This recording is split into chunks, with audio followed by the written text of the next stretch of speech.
औज़ुबिल्लाहिमिनश्शैतानिर्रजीम बिस्मिल्लाहिर्रहमानिर्रहीम। अस्सलाम वालेकुम नाज़रीन, मैं हूँ राना शब्बीर और आप मेरा व्लॉग देख रहे हैं। नाज़रीन, पाकिस्तान में जो है इस वक्त बहुत तेज़ी के साथ चीज़ें जो है वो बदल रही हैं, ख़बरें बहुत तेज़ी के साथ आ रही हैं। इस वक्त बहुत से ख़दशात पाकिस्तान की सियासत के अंदर जन्म ले चुके हैं और बहुत ज़्यादा जो है क्रिटिकल माहौल बन रहा है। और दूसरी तरफ जो है शंघाई तावन तंजीम का एक बहुत बड़ा इजलास कॉन्फ्रेंस जो है वो पाकिस्तान के अंदर हो रही है और ये पाकिस्तान के लिए जो है ये बड़ी ज़बरदस्त बात है और पाकिस्तान के अंदर इन्वेस्टमेंट के हवाले से बड़ी हौसला अफजा ख़बरें हैं। उसके साथ जो है इंग्लैंड की टीम पाकिस्तान आई हुई है और मुल्तान टेस्ट जो है उन्होंने जीत लिया है। पहली दफ़ा पाकिस्तान के ख़िलाफ़ 850 के करीब स्कोर बने हैं। पाकिस्तान क्रिकेट जिस बुरे तरीके से जो है इस वक्त पीछे जा रही है और पाकिस्तान के अंदर क्रिकेट के जो शायकीन हैं उनको जिस तरीके से मायूस किया जा रहा है, आप देखते हैं कि मोहसिन नकवी जो है, जो कि एस्टेब्लिशमेंट के इंतहाई करीब समझे जाते हैं और सिर्फ जो है उनकी इसी अदाओं की वजह से उनको पीसीबी का चेयरमैन भी बनाया हुआ है और वज़ीर दाखिला भी बनाया हुआ है। और दोनों महाज़ों के ऊपर वो देख लें कि उनकी कारकर्दगी आप देखें कि किस बुरे तरीके से इस वक्त पाकिस्तान की जो क्रिकेट टीम है उनको आखिरी नंबरों पर वो ले गए हैं। बांग्लादेश हमसे जीत रहा है, अफगानिस्तान हमसे जीत रहा है, हॉलैंड हमसे जीत रहा है। अब आपने 650 से ज़्यादा रन करने के बावजूद इंग्लैंड ने वो तबाही की है आपकी। और जिस तरीके से कहा जा रहा था जी पाकिस्तान के अंदर प्रीमियम फास्ट बॉलर है जी, वो प्रीमियम फास्ट बॉलर सारे जो हैं वो पिटे हैं बुरे तरीके से और इतनी मार पड़ी है कि 300 से ज़्यादा स्कोर बनाए, 322 के शायद स्कोर किए हैं अपना जोए रूट ने और उन्होंने तकरीबन उनका 100 के करीब रन स्ट्राइक रेट है। और टेस्ट क्रिकेट के अंदर जो है वो 70 के बाद बहुत ज़बरदस्त किस्म का स्ट्राइक रेट होता है और उन्होंने जो है काफ़ी ज़्यादा छक्के लगाए हैं और बहुत ज़्यादा चौके लगाए हैं। और आप ये देखें कि उन्होंने 2 दिन के अंदर जो है वो 800 से ज़्यादा स्कोर किए हैं। ये कोई छोटी मोटी बात नहीं है। उसके अलावा हैरी ब्रोक जो है वो बिल्कुल नए बैट्समैन हैं। जिस तरह उनकी 2-3 विकेटें ऊपर नीचे गिर गई थी, उसके बाद पाकिस्तान उनके ऊपर दबाव रखने में कामयाब नहीं हो सका। 266 के करीब उन्होंने स्कोर किए। तो ये पाकिस्तान के लिए बड़ा लम्हा फिक्रिया है और पाकिस्तान की क्रिकेट के लिए जो है बड़े मायूस कर लम्हात हैं। दूसरा जनाब एक शख्सियत जो है वो पाकिस्तान में आई हुई है जिनका नाम डॉक्टर जाकिर नाइक है। और डॉक्टर जाकिर नाइक जो वैसे तो वो एक मजहबी रहनुमा है और पूरी दुनिया के अंदर जो है उनकी बड़ी ज़्यादा इज्जत की जाती है। उनको अपनी गुफ्तगू पर दस्तरस हासिल है। और दूसरा जो है उन्होंने लाखों की तादाद में दुनिया के अंदर मुसलमान किए हैं। जो गैर मुस्लिम थे ईसाइयों को मुसलमान किया और दीगर जो मज़ाहिब के अंदर लोग थे उनको वो इस्लाम की तरफ उन्होंने राग़ब किया है। लेकिन पाकिस्तान के अंदर जिस बुरे तरीके से वो उनका दौरा नाकाम हो रहा है और रोज़ाना जो है उनकी शख्सियत तनाज़ात का शिकार हो रही है। अब उन्होंने ताज़ा तरीन जो बयान दिया है वो ये कहते हैं कि डिक्टेटरशिप जो है वो जायज़ है, जबकि बहुत सारे लोग जानते हैं कि डिक्टेटरशिप आप अगर ज़बरदस्ती से बदमाशी से कोई हुकूमत हासिल करते हैं तो वो हुकूमत हराम होती है। और ये कोई इतना ज़्यादा इसके लिए सर्च करने की ज़रूरत नहीं है। इस चीज़ का लोगों को इल्म है, मुसलमानों को पता है इस बात का। और जो इस्लाम के अंदर हुकूमत का कॉन्सेप्ट है वो बड़ा आसान है। आप सल्लल्लाहु अलैहि वसल्लम के बाद 4 जो सहाबा कराम हैं उन्होंने जिस तरह हुकूमतें की थी, उसके बाद भी कुछ अदवार ऐसे आए थे जब बेहतर तर्ज़ हुकूमत रहा है। लेकिन उसके बाद जैसे ही बादशाहत कायम हुई, हज़रत हुसैन रज़ी अल्लाह ताला अन्हु की जो जंग थी वो इन्हीं चीज़ों के ख़िलाफ़ थी। उनको पता था आज अगर यज़ीद का हाथ नहीं रोका गया, यज़ीद जो है वो ऐसा बादशाह बनकर बैठ जाएगा और बादशाहत की जो दाग बेल आज यज़ीद जो है वो डाल रहा है, ये पूरी कौम जो है उसके अंदर बुरे तरीके से धंस जाएगी और फिर ताकतवर जो है वो हमेशा से मुसलमानों पर काबिज रहेंगे।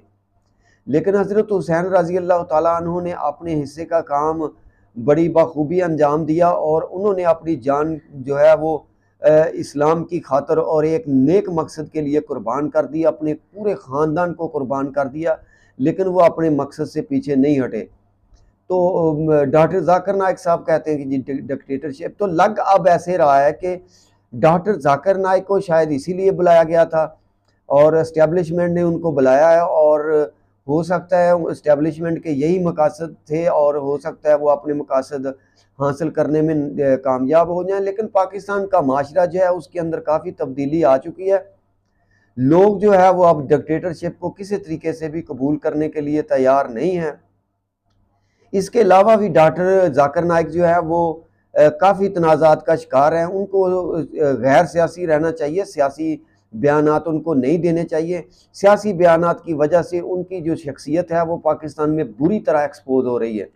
और दूसरा जो है वो आप मुख्तलिफ मीडिया पर ये खबरें बड़ी तेज़ी से गर्दिश कर रही हैं और नई नई खबरें जो हैं वो डेवलप हो रही हैं। इमरान खान जो हैं उनके साथ मुलाकात करने के लिए बिल्कुल पाबंदी है। उनकी बहनें दो गिरफ्तार हैं, उज़मा खानम और अलीमा खानम। एक उनकी बहन आयमा खानम शायद उनका नाम है, आयमा खानम न्याजी, वो बाहर हैं और उन्होंने कहा कि जी उनको इजाज़त दें कि वो अपने भाई से मुलाकात कर सकें। लेकिन उनको उनका जो डॉक्टर स्टाफ है उनको और उनके पार्टी के सीनियर तरीन लोगों में से किसी को भी अब तक उन्होंने मुलाकात करने की इजाज़त नहीं दी, जिसकी वजह से बहुत से खदशात पैदा हो रहे हैं और बहुत ज़्यादा तशवीश है इस वक्त पाकिस्तान तहरीक इंसाफ के लोगों के अंदर, वर्करों के अंदर बहुत ज़्यादा तशवीशनाक सूरत हाल है इस वक्त।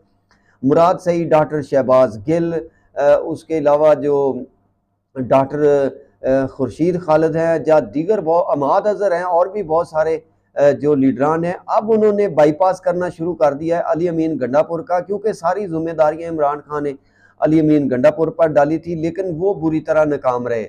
और अब ये लग रहा है कि वो पीटीआई के अंदर एक बहुत बड़े गद्दार है और शायद इसीलिए इमरान खान की मुलाकात नहीं करवाई जा रही। क्यों? जब 2 दिन अली अमीन गंडापुर जो है वो कहा जा रहा था कि एस्टेब्लिशमेंट ने उनको अगवा किया है, फिर वो आपने देखा किस तरह वो मंजरे आम पर आए और किस तरह आके उन्होंने केपी के असम्बली के अंदर एक पूरी कहानी सुनाई थी। वो इमरान खान का जब मौक़िफ़ आएगा वो दिन होगा, जा तो हीरो बन जाएंगे अपना अली अमीन गंडापुर, जा उनकी सियासत हमेशा हमेशा के लिए ख़त्म हो जाएगी। और लग ऐसे रहा है कि अली अमीन गंडापुर ने बहुत बड़ा धोखा दिया इमरान खान को और पीटीआई को, और शायद इसी वजह से एस्टेब्लिशमेंट नहीं चाहती कि उनकी मुलाकात जो है वो किसी से हो, ताकि ये खबरें उन तक ना पहुँचे और उनका कोई मौक़िफ़ सामने ना आए। क्योंकि वो सेनेटर सैफुल्ला और अली अमीन गंडापुर को जो है वो वहाँ पर हुकूमत में देखना चाहती है एस्टेब्लिशमेंट। वो चाहते हैं कि उनके मकासद इन दोनों शख्सियात के ज़रिए पूरे होते रहें। इसके अलावा जनाब मंजूर पश्तीन ने तो कमाल कर दिया, और अब ये बड़ी बड़ी ये तशवीशनाक सूरत हाल है पाकिस्तान के लिए। मंजूर पश्तीन कहते हैं कि जी जर्नैल सुन लें, आर्मी चीफ सुन लें, कोर कमांडर सुन लें, DGISI सुन लें, DGISPR सुन लें, और वो कहते हैं कि जी हम इस्लामाबाद अगर आएंगे तो फिर किसी दूसरे तरीके से आएंगे। वो कहते हैं कि जी आप KPK के अंदर से निकल जाएं और आप हमें जो है वो छोड़ दें, बराए मेहरबानी पख्तून अब जो है वो आपके साथ नहीं रहना चाहते, और जो भी लोग अफवाज पाकिस्तान के जो है वो KPK के अंदर आएंगे उनको जो है वो अंजाम उनको भुगतना पड़ेगा। अब वो पता नहीं किस तनाज़र में इतनी खौफनाक बातें कर रहे हैं। और ये बड़ी इससे भी बड़ी तशवीशनाक बात ये है कि PTI के तो किसी बंदे को बात करने की आज़ादी नहीं है, तो फिर मंजूर पश्तीन ने जो गुफ्तगू की है और जिस तरह मीडिया पर उसको दिखाया गया है, ये चल क्या रहा है पाकिस्तान के अंदर? एस्टेब्लिशमेंट आखिर इस मुल्क के अंदर क्या चाहती है?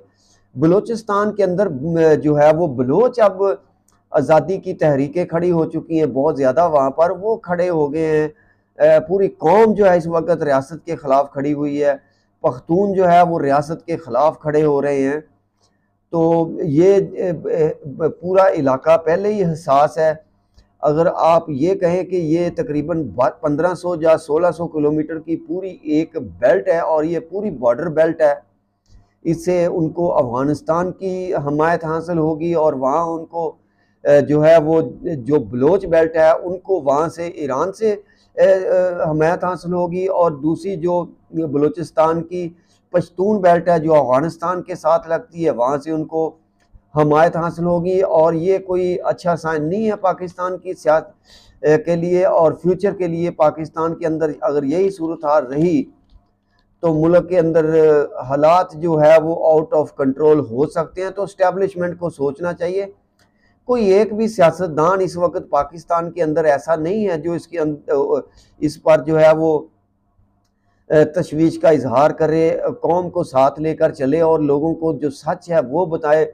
इस तरह जो लोग रियासत से नाराज़ हैं उनसे जो है वो उनसे पूछें, उनको उनके ज़ख्मों पर मरहम रखें, उनसे पूछें कि उनको आखिर मसला क्या है। जो भी उनके मसाइल हैं वो बैठकर हल करने की कोशिश करनी चाहिए। मुल्क को इंतशार से बचाना जो है वो हम सब की जिम्मेदारी है।